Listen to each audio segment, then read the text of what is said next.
Buryati education for all. Gyanwani, Gyanwani, education at your doorstep. It's only on Gyanwani. Hello friends, my name is Bhakti Upadhyay. I'm working with LT College of Nursing, visiting faculty for sociology in SNDT University, Churchgate. Today we are going to learn about the paper called Political Bureaucracy in India. In this paper, today we are going to learn about the unit number 3, that is bureaucracy. In this particular topic, we are going to learn about the introduction, meaning of the bureaucracy, characteristics of bureaucracy, types of bureaucracy, significance in political development, and last, that will be of summary. What is the objective of this paper is to express the meaning of bureaucracy, to state the characteristics of bureaucracy, to explain the types of bureaucracy, and last, to narrate the importance of bureaucracy in political development. So, to begin with, the governance system runs under the corporation of bureaucracy. The political system and procedure, being socially occupied, came into contact with the main structure of bureaucracy. The governance system has to undertake the various type of work to accomplish people's demand, and for that purpose, it is essential to create the system of bureaucracy to implement its objective and policies. The recruitment of bureaucracy is based on qualification, merit and experience. It has to perform the various work such as to provide essential information to the government, to implement its developmental work, to work as a joint mediator between the government and people, and to advise properly the government, etc. So, now we will see what is the meaning of bureaucracy. According to Max Weber, bureaucracy is a system of administration by expertness, impartiality and absence of humanity. Bureaucracy is the organization of bureaucrats which teaches to work constructively with the cooperation of each other and make endeavors to create relationship like a family. Besides, this class of bureaucrats is strongly affected by the influence of immense social power. Moreover, the organization of bureaucrats being responsible to accomplish the various bureaucratic work, it can give a new direction to the society. Therefore, the system of bureaucrats is helpful for the development of society in all the aspects. Now, we will see what are the characteristics of bureaucracy. The following are the characteristics of bureaucracy. The number 1, the bureaucracy is the mechanism being developed to perform the administrative role. Basically, bureaucracy means that it's an organized way of doing any work to perform any role. The second characteristic is the bureaucrats in bureaucracy are recruited on the basis of qualification, eligibility and quality. Here, the main qualification is based on the education and the eligibility is how people effectively can perform that particular task. The third characteristic is the equal principles are adopted for the recruited, promotion and transfer of the bureaucratic class. The fourth one is the bureaucrats are given certain graduation of pay or the scale. It's maybe basically on the junior level, senior level or the middle management level. The number 5th is such bureaucrats live their entire life on the basis of rendering services to the people. They work basically for the people. Number 6, there is a tradition of handing over the charge of the posts.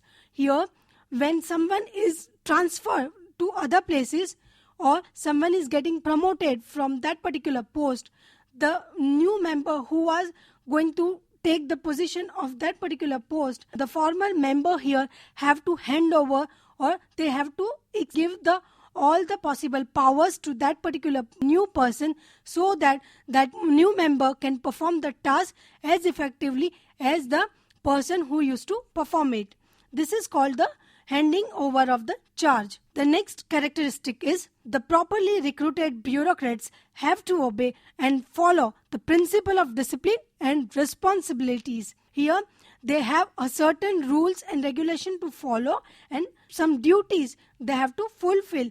This is given by the employer of a particular bureaucrat. The number 8, each and every officiate authority has certain limitation according to the position and rights. Every position has its right and power and the duties to perform. And the 9th one is the provisions regarding the potential action to be taken are made in the method of action or the plan of action. The next is, it is the duty of bureaucrats to keep information and records of work in a written form. Here, it means that the documentation of every work or the documentation of every action taken by them they have to maintain that in the documentation form. The next is, besides, it is also the duty of bureaucrats to obey the orders of their senior authority.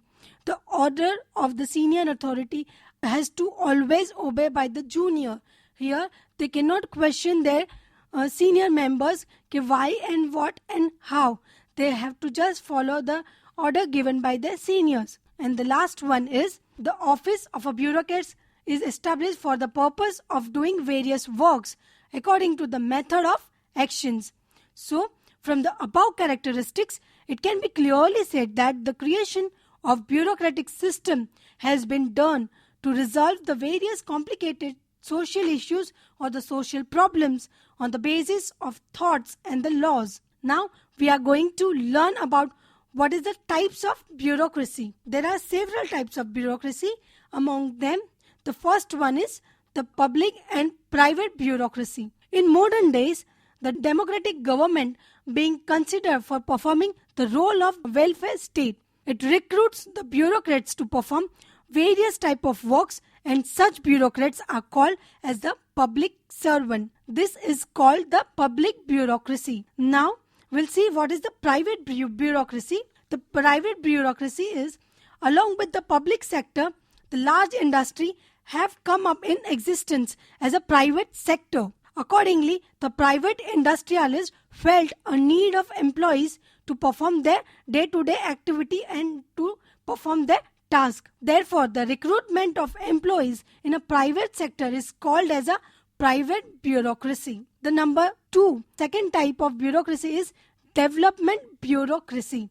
In the developing states, the bureaucratic system is always under development of implementing various activities along with the generating the policies. They have to determine the policies and planning according to the need of the people.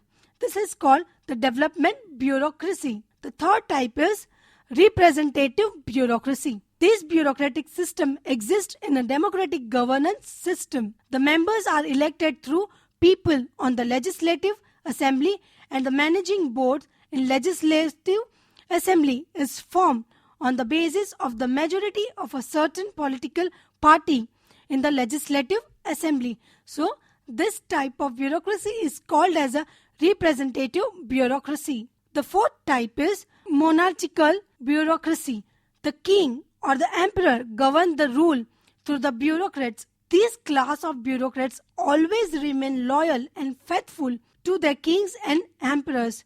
Besides, they are considered the responsible for the governance of kings and emperor. The next type of bureaucracy is called military bureaucracy. When the military officiate come in political power, they have complete control over the other civil services. The bureaucrats have to perform their work according to the orders and the guidance of the military officiate. Otherwise, they are strictly punished.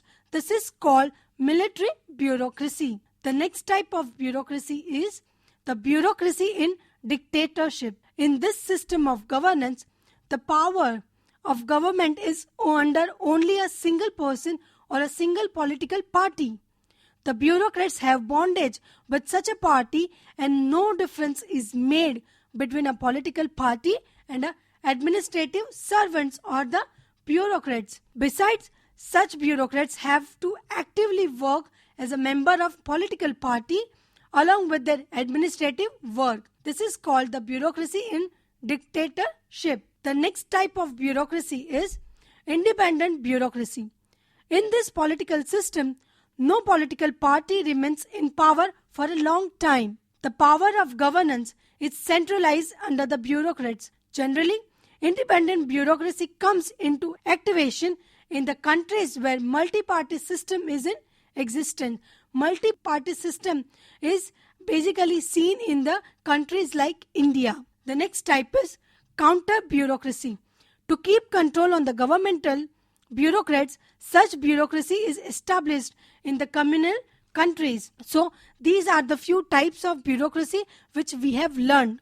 Now, we are moving on to see the significance of bureaucracy in political development. In modern days, bureaucracy is considered the fourth pillar in the political development because on the interest of bureaucracy depends the implementation of governmental organizations' work. The bureaucratic activities constantly continue through the governance, legislative assembly and the judiciary. The bureaucrats in these systems are expert and experienced persons in specific subjects who have connection with any of the other political parties. So besides, they provide the essential and useful information based on factual truth to the government without any political favor for determining the goals and the objectives. They are also aware of people's views and the tendencies as they often fall in correspondence with various people.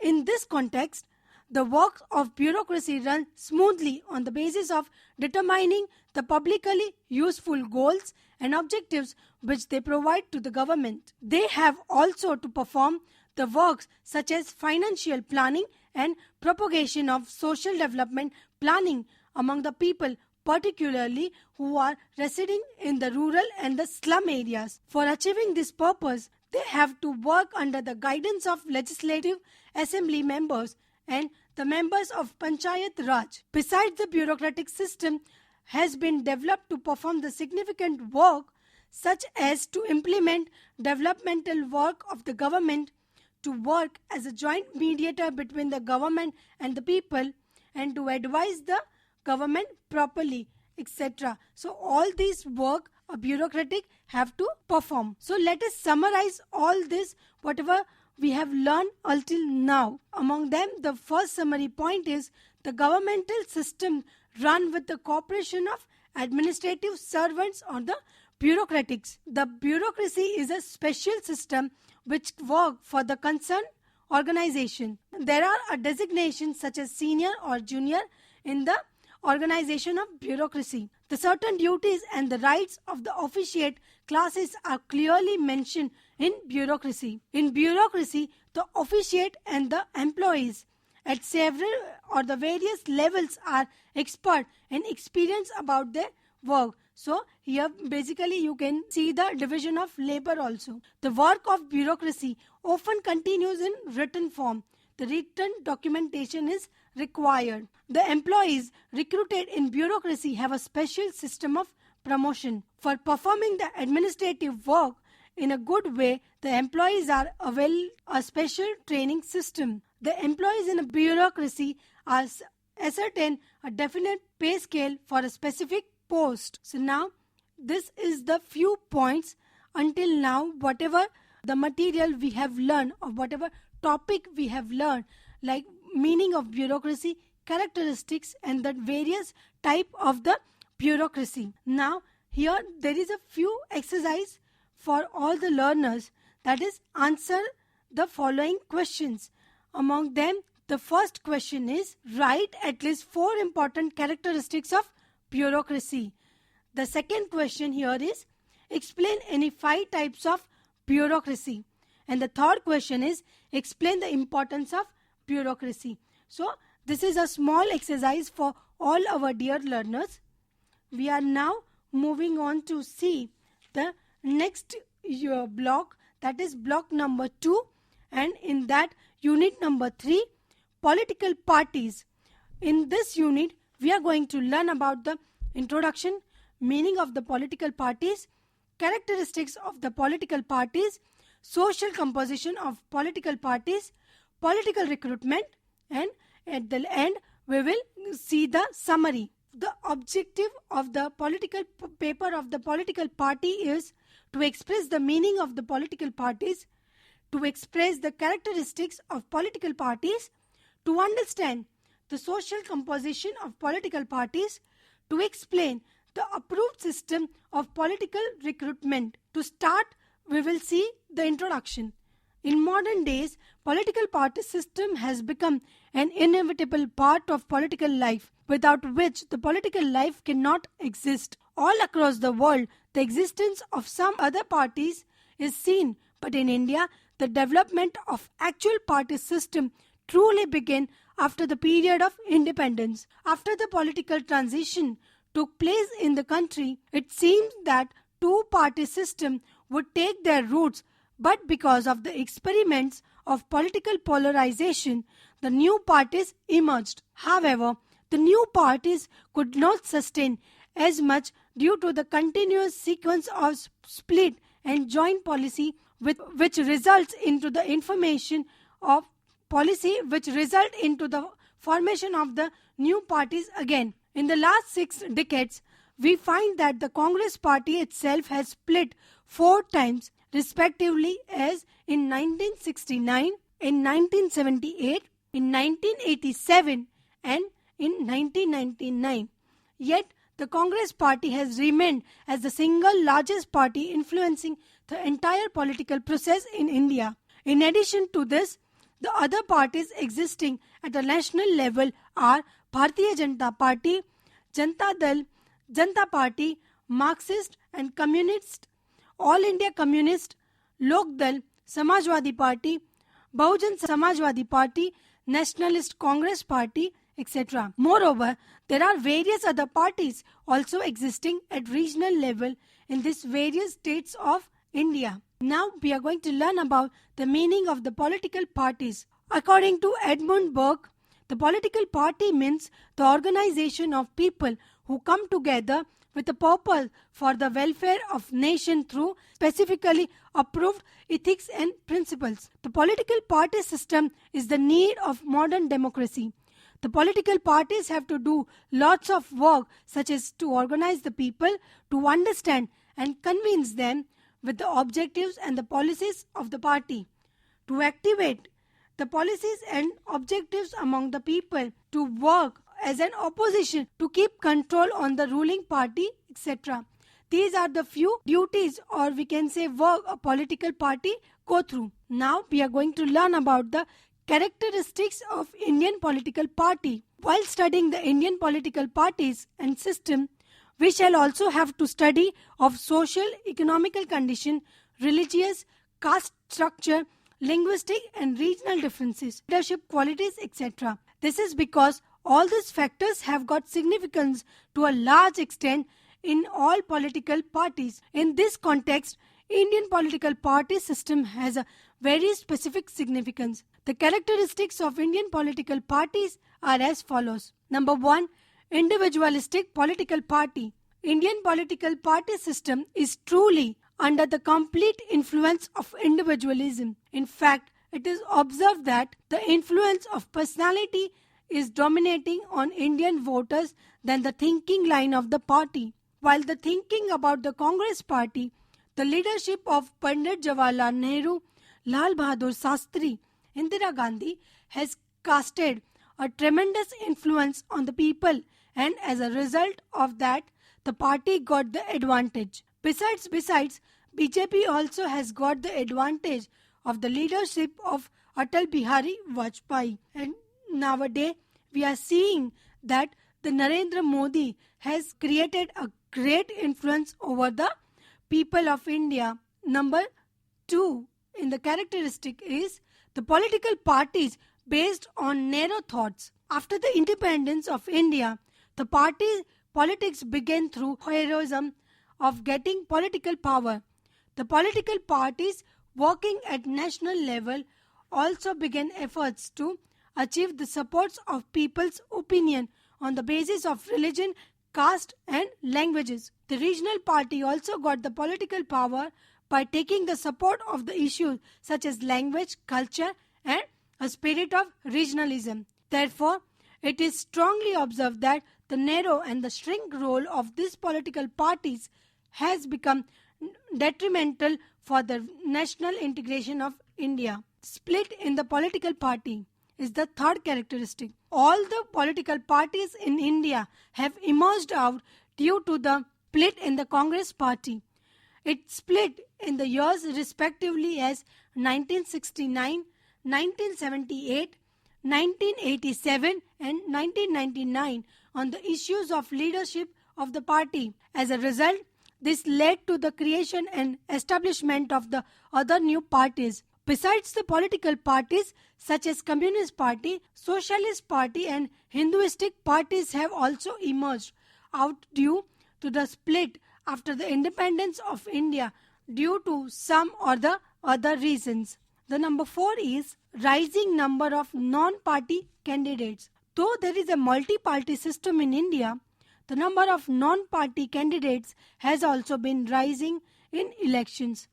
These candidates contest the elections independently as they are denied the election tickets by their political parties. That's why all the political parties have to bear such loss due to the split of candidates in the party. The number 5th, resorting the changing line of thinking. All the political parties make efforts to achieve the political power in election. They change their role of thinking as per the demand of the situation, as they do compromise with anything to achieve the political power. But it is the unfortunate to state that all the political parties seems to ignoring towards the national issues, the minority issues, the religious, economical, social and the cultural issues, etc. The next characteristic is relative influence of opposition. India has accepted the multi-party political system, but until 1980s, the Congress party had been the role. But until the 1980s, the Congress party had been the sole strongest and the dominant party in the politics. Therefore, the opposition either in the state or at the center could not overcome the Congress ruling party to achieve the political power. In the present situation, the structure of government being based on the aliens of various parties, the opposition has become up-dominating and unaggressive. They don't oppose the government's decision as per the principles and ethics, but play the formal role of opposition for the namesake. The next characteristic is the power-greedy political parties. Each and every party in India has become greedy for achieving political power. Besides, any of these political parties cannot reach their objective and policies appropriately to the people unless they have a political power. Therefore, all of them make vehement efforts to achieve the political power by compromising with the surrounding situation or by hook or by crook. Here there is a small exercise for our dear learners. Here you can see a small activity by explaining what are the characteristics of political party, or you can write down the short notes on effect of split in political party or on the role of opposition in politics. Again, the third question will from here can come as a write the name of the chief leaders of the regional parties like Shiv Sena, Telugu Desam, Anna Dravid, Munej Kalgan, and the last one is National Conference. So a small exercise just for your reference and for your knowledge, so that it will give you a better understanding of the political parties of India. The next here we are going to learn about the social composition of political parties. The social composition of any political party depends on its goals, objectives and policies. It is necessary to take into consideration the basic thought process of concerned party. Besides, it is also important to view that in which political and social environment does the party work. In this context, Maurice Duverger has explained the four social composition of political parties given as below. Number 1 is caucus. This is an influential committee in which there are few members. These members are mostly stable and appear in all circles on the basis of their qualification, quality and the local influence. Their main center of concentration is election. Though there are few in numbers, they are truly high command in the concerned party. Having a large influence, high eligibility and a vast experience, their opinions and advice are followed by all the other members in the political party. The number 2 is branch. The branch of the party is not a limited group of people, but it depends on the number of people who join the party. A political party provides a status to the working members in the society and politics. The branch is always kept alive and in working situation even after election for gathering the people and to reach the objectives and the policies of the party to them. The distribution of right and work in the branch are clear and obvious. The entire structure of the party and the branch has correlation with each other. The next is cell. Cell is primarily but extremely important component of a political party. It is a structural base, is not a geographical, but it is professional in its form. On the basis of this component, the party can reach the various professions. The members in cell have to follow the orders of high command or the senior most level members in the structure of the party. The cell has to do its political work confidently and its lot of responsibility depends on the party workers. It has to keep discipline in the party, to do the work of the party propagation, to organize the campaigns and to take confidential actions, etc. The next is militia. A party has its own workers who are fighters like the army. They have to follow the specific traditions and the structure such as of army is divided into a various components like the army. The general and the prime structure of a party and its various spread branches are seen in the democratic system. A party appoints or elects the various authorities or boards at various levels like the constitution or as per the constitution. The correlation among the various authorities or the board is predetermined and adjusted as per the demand of changing situation in the democratic system. In any party, the caucus or the high command of the party having supreme influences takes the decisions, or sometimes the decisions regarding the elections are taken by the advice of the senior most person in the party. However, it is also found in any democratic based party system that some of the native party workers by using aggressive way behaving like a party soldiers. That's why it can be said that in every party the structure of the various type is found like a rainbow. Now we are moving on to see the next unit. Thank you.